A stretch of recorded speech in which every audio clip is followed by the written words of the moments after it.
Welcome, deep divers, to a conversation that, well, it promises to be nothing short of extraordinary today. We're grappling with a moment that's really sent ripples across pop culture. Yeah, it's big news. It brings an end to an era for millions.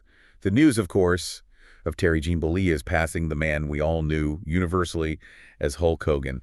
It just makes you want to look beyond those headlines, doesn't it? Absolutely. Explore the story behind the legend. Exactly. The extraordinary, often contradictory story of a man who didn't just play a character, he became this undeniable legend. It's true. When you talk about figures who genuinely transcended their field, who became more than just performers, real cultural touchstones, Hulk Hogan is right up there, a very exclusive spot. Definitely. His influence, it just stretched so far beyond the wrestling ring ropes. It touched sports, sure, but also TV, film, and really the whole fabric of American entertainment.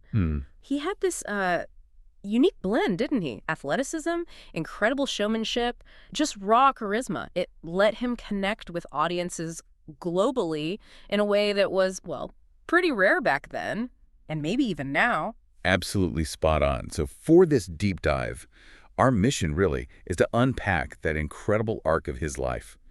And it is incredible, sometimes surprising, definitely controversial at points. It's a real roller coaster. Right. We're going to go from his, really humble beginnings all the way to global superstardom. We'll navigate those huge industry changes he was often right in the middle of. Often driving them, yeah. Driving them, exactly. We have to delve into those difficult, challenging moments, too, and ultimately try to connect the dots, understand that enduring, complex legacy that earned him the name, the Immortal One. It feels fitting, doesn't it? It really does. It's a journey through entertainment history, and I think there's a lot we can learn from it. Definitely. So the news broke Thursday, July 24th, 2025.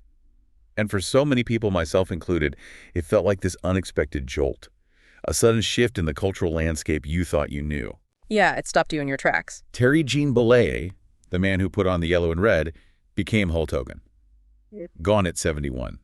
For anyone who grew up watching him, chanting his name, or even just recognizing him, everywhere. It was ubiquitous. Totally. His passing felt different. It wasn't just losing a celebrity. It felt like closing a chapter that spanned, generations. It really did. It was a shock, no doubt. And the details came out pretty quickly, underlining just how serious it was. What did we hear initially? Well, the Clearwater Police Department and the fire department, they responded to a call, cardiac arrest, just before 10 a.m. local time. Yeah. Hogan was then transported to Morton Plant Hospital.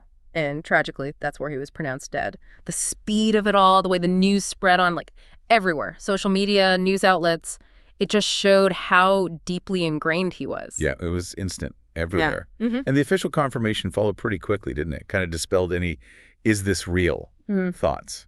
Right. Major Nate Burnside from the Clearwater Police Department, he held a press briefing, confirmed Bollea was, quote, experiencing a serious medical-related issue. Okay, standard procedure there. Exactly. And crucially, he also stated no signs of foul play or suspicious activity, but noted the death remained under investigation, which, is standard for any public figure. Right. That clarity helps, I think, in those initial moments of grief and just surprise. Definitely. And then following that, WWE World Wrestling Entertainment, the company he was so tied to for most of his career, they put out a statement. What did they say? I imagine it was significant. It was very heartfelt and quite telling, actually. They expressed profound sadness, recognizing him as, quote, one of pop culture's most recognizable figures. That's undeniable. But what's really significant, I think, is that they went on to directly credit Hogan with helping WWE achieve global recognition in the 1980s. Wow, that's a big statement from them. It is. It wasn't just polite condolences. It was this powerful acknowledgement from the company itself about his unique, massive impact on their growth. They basically said, without him, our story might be totally different. That really is remarkable. And, for those of us who grew up during Hulkamania or even later, his death feels bigger than just losing a celebrity. It feels like the end of something that shaped our childhoods, maybe our first ideas of what a hero was. And it definitely influenced pop culture massively. For sure. His image, that larger-than-life thing, it wasn't just on TV. For millions, he was part of their weekly routine, a symbol of good versus evil, strength, perseverance. Eat your vitamins, say your prayers. Exactly. So when someone who's been this constant, almost mythical figure for decades is suddenly gone, it makes you pause. Reflect on your own history, the culture around you. That emotional connection, that's the key, isn't it? The deep bond he built with generations of fans, that's crucial to understanding his legacy. Yeah. He didn't just wrestle, he inspired, he entertained. He represented this very specific type of heroism and showmanship that just left a huge mark. It really shows the power of a performer who just got his audience. Okay, so let's unpack this journey, because the road to Hulkamania, it started way earlier than people might think, right? In a very different wrestling world. Oh, absolutely. Terry Bollea started wrestling professionally way back in 1977. 77. Wow. Yeah, and back then, wrestling was all about the territories. Highly regionalized, different promoters ran different parts of the country. Wrestlers traveled around, learned their craft, built a name. So he wasn't Hulk Hogan right out of the gate. Not at all. He was learning the ropes, finding his way in this pretty fascinating, evolving, kind of closed-off industry. Wrestled as Sterling Golden, Terry Boulder. Terrible. Yeah. Worked for guys like Hiro Matsuda, known for being super tough in training. Eventually landed in the AWA, the American Wrestling Association, under Vern Gagne. That's where he started getting more national eyes on him. That's a crucial point, the territory system. Because while he had big roles later, WCW in the 90s, even Impact Wrestling, it was that first run with the WWF, now WWE in the 80s, that just lit the fuse, right? Propelled him and the company into the cultural zeitgeist. Totally. It wasn't just a wrestler getting popular in a niche. This was wrestling itself breaking out, breaking through those regional walls, becoming national, then global. Vince McMahon Jr.'s vision to take WWF national. Ambitious, yeah. Hugely ambitious. That, combined with Hogan's unique appeal, it was like the perfect storm. And that's where Hulkamania truly runs wild, to borrow a phrase. Hey, gotta use it. You do. He's widely credited, and rightly so, with helping turn wrestling from that regional thing, local arenas, syndicated TV in certain spots, into this mainstream global phenomenon. Before Hogan, wrestling had fans, sure, passionate ones, but he just blew the doors open. Suddenly it's on MTV, SNL, Carson. He wasn't just performing for wrestling fans anymore. He's performing for, everyone. He absolutely did, and in the squared circle, the ring, he built this massive character. Hulk Hogan. The ultimate face wrestling talk for the hero, the good guy. Right. Famously telling kids, eat your vegetables and say your prayers. Simple, wholesome stuff that clicked with parents and kids, made wrestling okay for families to watch together. That's smart. All while he fought this parade of villains, the heels, guys like Nikolai Volkov, the Iron Sheik, later Macho Man Randy Savage, André the Giant. Classic villains. Textbook. It was a clear good versus evil story, super straightforward, and that resonated hugely, especially with younger fans and families. That clear moral line, even in all the wrestling theatrics, was incredibly appealing. It was the bedrock of his popularity. And it wasn't just about being popular. He backed it up in the ring, status-wise, became WWE champion 6 different times. Yeah. It's huge. It speaks volumes, shows his drawing power, his ability to stay at the center of the company for long stretches. Those title reigns weren't just storyline wins. They were like the physical proof of his hero status. Telling the audience, yep, your guy really is the best. So what was the magic formula then? How did he manage to transcend wrestling itself? It's fascinating, right? Multiple things came together. His physical presence, obviously, that was part of it, hard to ignore. Definitely imposing. But he also somehow embodied the optimism of the time, particularly that 80s aspirational vibe, the clear good versus evil thing we talked about, the strong patriotic feel, waving the flag. Always waving the flag. And that seemingly unbeatable aura in the ring, it all just clicked with what people wanted in a hero then. He wasn't just a character, he was a symbol. Strength, perseverance, a kind of hopeful vision of American power. He connected the athletic spectacle of wrestling with this broad, universal message that reached way beyond just sports fans. You had this growing media landscape, a promoter with huge ambitions, and the perfect performer to capture the moment. Boom. Something totally new. And he had the tools, didn't he? The persona, the catchphrases, the gestures. Oh, yeah. What you gonna do when Hulkamania runs wild on you? That wasn't just a catchphrase. It was like a cultural password. Heard it everywhere. Schoolyards, talk shows, everywhere. And the hand behind the ear to get the crowd louder. As iconic as the yellow and red gear. Pure showmanship. Genius, really. A direct line to the audience, making them feel part of it, feeding his energy. Those weren't just random things he did. They were the Hulkster, integral parts of the brand. Absolutely. Indelible components. And the physical stuff, too. The signature leg drop. Often the big finish, crowd goes wild. Yeah. And flexing the 24-inch pythons, his biceps, those distinct bits, plus the names, the Hulkster, the really bold, the immortal one, it created this instantly recognizable, super marketable brand. Huge impact globally. And when you talk iconic, the immortal one, Hulk Hogan, became totally synonymous with WrestleMania, the WWE's annual spectacle. You just can't tell the WrestleMania story without Hogan front and center. He was the main engine that launched it. That's almost an understatement. He wasn't just in it. He was the main event. The foundation of WrestleMania was built on in those early days. Headlined the very first one, March 31st, 1985, Madison Square Garden. Think about that. The birth of the biggest yearly event in wrestling history, and Hogan's right there, in the main event spotlight with Mr. T. Right. The celebrity crossover was key, too. Huge. Beating Mr. Wonderful Paul Orndorff and Rowdy Roddy Piper. That one event with Hogan as the star, plus Cyndi Lauper, Liberace, it was a watershed moment. Defined the company's future, showed the power of wrestling, plus mainstream celebrity, all centered on Hogan. And it wasn't just a one-time thing. His WrestleMania presence was dominant, record-setting even. How many matches did he have? Appeared in 10 WrestleMania matches. And get this, featured in the main event 8 times. 8 times. Wow. That record just screams how vital he was to their biggest show year after year, cemented him as Mr. WrestleMania in those foundational years. The context is so important here. WrestleMania wasn't just another show. Vince Jr. designed it as this grand spectacle, right? A crossover blurring sports, entertainment, pop culture, celebrities, music, arena rock feel. Yeah, totally different vibe. And Hogan's star power was absolutely critical. He was the face everyone recognized. He pulled in the mainstream attention, got casual viewers who'd never watched wrestling before, turned them into fans. So he was the gateway drug, basically. Kind of. His unique draw inside and outside the wrestling bubble was the engine. It powered WrestleMania from a bold idea into this huge, enduring cultural institution without him. It's really hard to picture WrestleMania or even WWE getting as massive as they did. He didn't just participate, he legitimized it, set the stage for decades of dominance. It's incredible, really, how he took that mass wrestling persona and just became a cultural icon himself, not just in wrestling, but way beyond. He really did cross over in a way very few athletes, let alone wrestlers, ever manage. How did that happen? What were the steps? Well, his presence wasn't just in the arenas. He did major network TV, multiple spots on Saturday Night Live, which was huge for relevance back then. Massive platform. Appeared on The Tonight Show starring Johnny Carson, probably the biggest late-night show ever.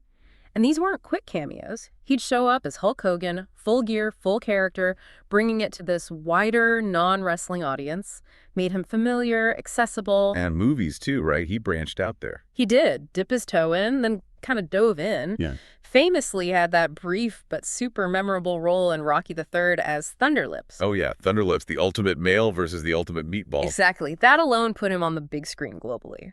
Later, he starred in movies like Mr. Nanny, Suburban, Commando, trying to bring that family-friendly image to movies. How'd those do? Mixed results, critically speaking, but they were visible. He also had that short-lived TV show, Thunder in Paradise, co-starred with his manager, Jimmy Hart. Nothing south, yeah. Right. So even if the movies weren't Oscar winners, the visibility was huge. His willingness to do it broadened his appeal like crazy. So what was it about him? What made him uniquely able to cross over like that? I think it boils down to a few things. Perfectly timed for the era. First, that Hulkamania persona in the 80s was super clear-cut, aspirational, family-friendly, vitamins and prayers, safe, wholesome hero stuff. Parents loved it. Exactly. Second, his look. Instantly recognizable. The mustache, bandana, tan, shirt rip. You knew who he was without a word. True. Very distinct. Third, his charisma. Maybe simple to some, but undeniably potent. He projected sincerity, heroism, drew people in. That whole larger-than-life package just translated easily to other formats. It was like a ready-made character for any medium. And that opened doors, didn't it, for future wrestlers? Absolutely. It broadened his appeal beyond wrestling fans, sure, but it also fundamentally shifted perceptions of what a pro wrestler could do. He proved the ring could be a launchpad to global entertainment. Paved the way for guys like Dwayne The Rock, Johnson, John Cena. He showed it was possible. Okay, so fast forward to the mid-90s. Things change dramatically in wrestling and for Hogan personally. Big shift coming. After over a decade as WWE's top guy, Hogan leaves, jumps ship to the rival WCW World Championship Wrestling. Huge move. Monumental, really. Especially how the fans reacted. Right? Yeah. It felt sudden and profound, marked the start of a really transformative time. It truly was. The whole wrestling landscape was heating up. What became the Monday Night Wars, WWE's Raw versus WCW's Nitro, battling for ratings every week. Intense period. Super intense. And when Hogan jumped, the fans, the Hulkamaniacs who'd adored him for years, they started to boo him. Wow. Really? The hero? Really. Not just mild disapproval, loud, passionate, widespread rejection. For a character built on being the ultimate good guy, that had to be tough. A real challenge. Why do you think that happened? Just got tired of him. It illustrates that pattern, you know? A long-running face, if they don't evolve, can get stale, predictable. The audience, especially mid-90s, was getting maybe a bit more cynical, looking for something edgier.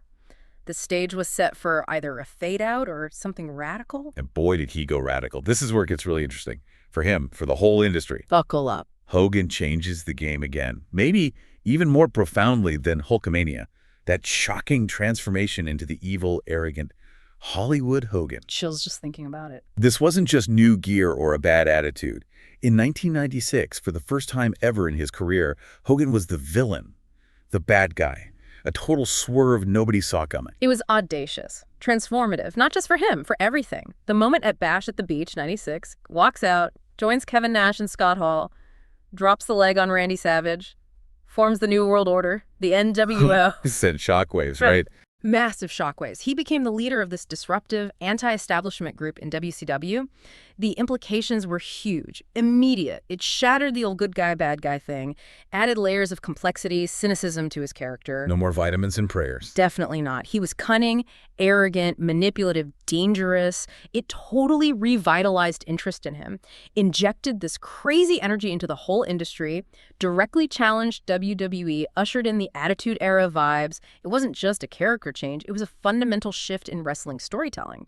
A massive gamble that paid off hugely, created one of the most compelling villain groups ever. Proved he was a master of reinvention. And that transformation, that massive heel turn, led to this amazing, almost unbelievable full circle moment later on. After that NWO run in WCW, which eventually ended when WCW folded, Hogan comes back to WWE.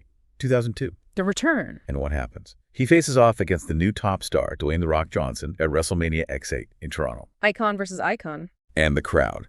The fans who booed Hollywood Hogan years before, they are cheering Hogan like crazy and actually booing The Rock, their current hero. It was insane. An instant classic match that just transcended the storyline. So what does it tell us about wrestling fans, about Hogan's connection? It's fascinating, isn't it? Even after being maybe the most hated guy in the business during the NWO, he could still get that adoration back, largely driven by just pure nostalgia, right? That to be. It speaks to the enduring power of Hulkamania, the deep memories it stirred up, and maybe fans recognizing his heel turn, shocking as it was, actually revitalized wrestling, gave us amazing stories. So it wasn't just good versus bad anymore. It showed his connection went deeper. It was about the spectacle, the shared history, the sheer force of his personality. He could be the hero, the villain, and then boom, hero again through nostalgia and star power.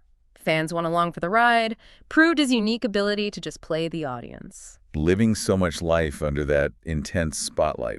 It's maybe not surprising he also had his share of controversies, personal challenges. Comes with the territory, often. And some incidents really blurred those lines, didn't they? Between Hulk Hogan, the immortal one, and Terry Bollea, the real person. Indeed. One of the earliest, most infamous examples, March 1985, right around the first WrestleMania, when Hogan and Mr. T were red hot. It was on Richard Belzer's live talk show, Hot Properties. Hogan and T were promoting their match.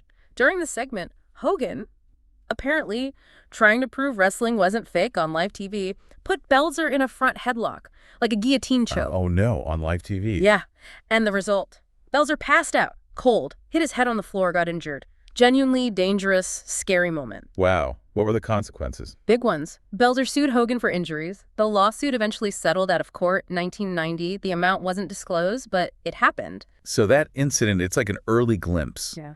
into that tricky space between performance and reality that kind of followed him. Exactly. A stark reminder that even in the wrestling world, real consequences happen when lines get crossed. Impacted public perception, that carefully built persona.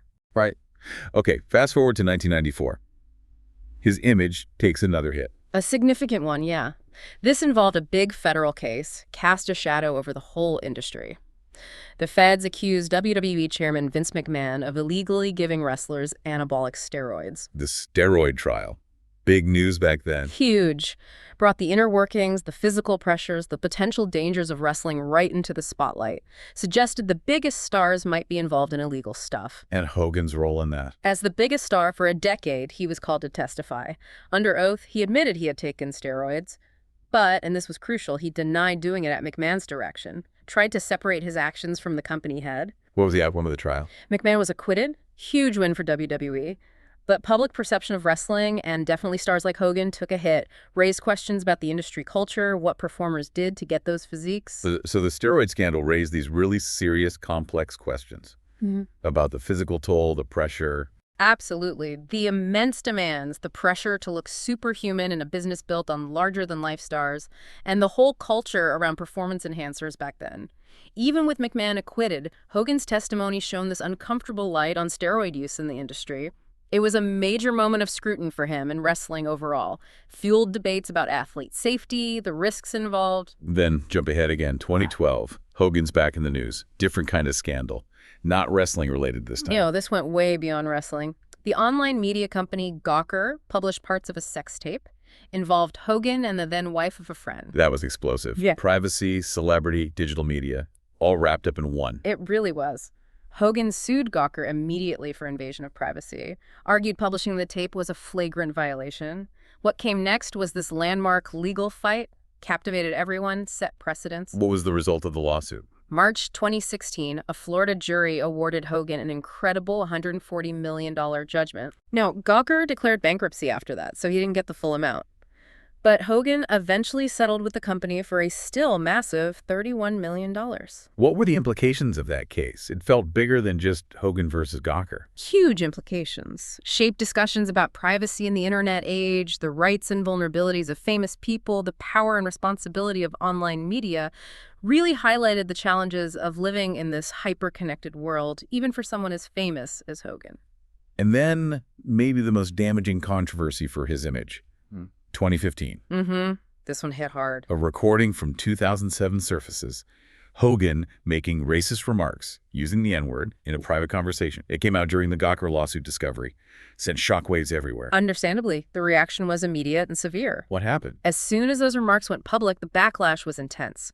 WWE fired Terry Bollea, and, maybe even more significantly, they temporarily removed him from the WWE Hall of Fame. Wow. Removed from the Hall of Fame. For Hogan. Unprecedented, extraordinary step for someone of his stature, his history with the company.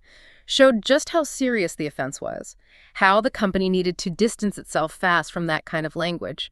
A stark reminder that even the immortal one wasn't immune to consequences for private words made public. Did he respond? Apologize? He did. Went on Good Morning America in 2015, asked for forgiveness, tried to explain, said, quote, "I'm not a racist, but I never should have said what I said. It was wrong. I'm embarrassed by it." Did he offer any explanation for why he said it? He tried to give context, said, quote, "People need to realize that you inherit things from your environment.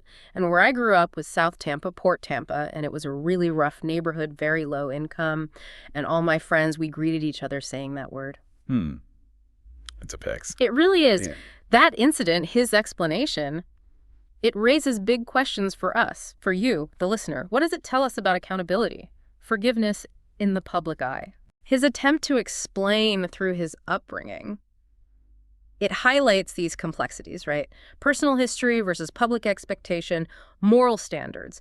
It forced people to try and reconcile the hero they knew with this flawed person who said awful things privately. Not simple. Sparked a lot of debate about personal responsibility versus environment. Despite all that, the controversies, the challenges, his wrestling legacy is just undeniable, isn't it? And he got major recognition later in life. Absolutely. Solidified his place in history. He's actually a two-time WWE Hall of Famer. That's rare.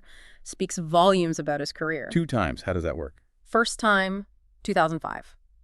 As an individual performer. For Hulkamania, launching wrestling into the mainstream, all that. Okay, makes sense. Then again in 2020, this time as a member of the NWO.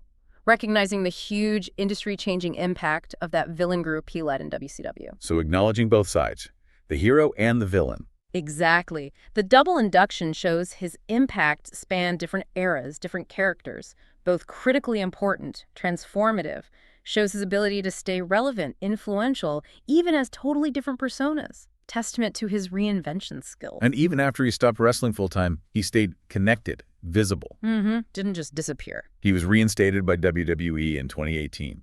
That felt like a big step after the scandal, the Hall of Fame removal. A significant move towards reconciliation, yeah. And he kept making appearances. Co-hosted WrestleMania 37 with Titus O'Neil in 2021, showed he was still relevant, important, even just as a figurehead for big events, still beloved by many. And beyond the ring, his personal life had its public moments too. Reflect those universal human things just under this intense spotlight. 3 marriages, right? Yep. First to Linda Balea, 1993 to 2009. Their life was famously shown on that reality show, Hogan Knows Best. Oh yeah, I remember that. Give a peek behind the curtain. A curated peek, maybe? But yeah, they had 2 kids, Brooke and Nick, who became public figures too through the show. Then he remarried. Married Jennifer McDaniel in 2010. Together over a decade, divorce filed in late 2021, and then, quite recently, engaged to Sky Daily in July 2023, married just 2 months later, September 2023. So he's survived by his kids, Brooke and Nick, and his wife, Sky. That's correct. It's just a reminder, isn't it? Even global icons have these deeply personal lives. Love, marriage, family, transitions, all played out under that celebrity magnifying glass. Absolutely. And in his later years, he also got involved politically, made some waves. He did indeed, used his platform actively. Yeah. July 2024, he appeared at the Republican National Convention, got a lot of media coverage, sparked discussion. What was his role there? He was there to endorse President Donald Trump. Called him a longtime friend, gave this passionate speech, called Trump the biggest patriot, someone who always told you exactly what he thought. And knowing Hogan, there was probably some showmanship involved. Oh, absolutely. Yeah. Quintessential Hogan. He punctuated the endorsement by dramatically ripping his shirt off. No, really? Yeah. Revealed a Trump Vance 2024 t-shirt underneath. Brought that trademark larger-than-life wrestling theatrics straight to the political stage. Bold, theatrical, designed to get a reaction. Classic Hogan. Wow. So that political appearance, it kind of fits the pattern. It's fascinating, right? Consistent with his whole career, he always leaned into the persona. Ring, movie set, political stage. Always about projecting an image, making a statement, captivating the audience with personality and spectacle. It's a potent example of a celebrity using their platform for politics, aligning his image with his beliefs, doing it with that unmistakable Hogan flair. Right. Regardless of politics, it showed he could still command attention, leverage his celebrity.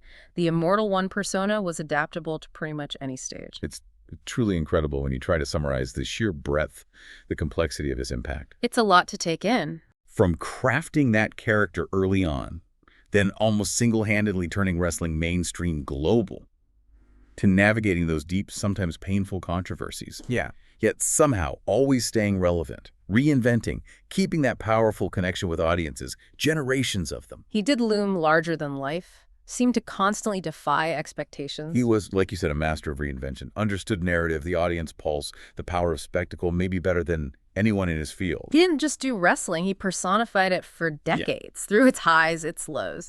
His life really was this series of dramatic arcs that kind of mirrored the stories he told in the ring. Hero's journey. Fall from grace. Shocking villain turn. And ultimately, this complex path to redemption, an enduring presence. The Immortal One feels right in how he transcended eras, overcame challenges, etched himself so deeply into pop culture. So as we wrap this deep dive up, let's just reflect for a second on Terry Gene Bollea, Hulk Hogan. His impact on wrestling, on pop culture. Yeah. It's unparalleled, transformative, elevated the sport, connected massively through charisma, ingenuity. But undeniably complex. Undeniably. A legacy filled with immense adoration from millions, but also those significant public challenges, controversies that really tested the limits of celebrity.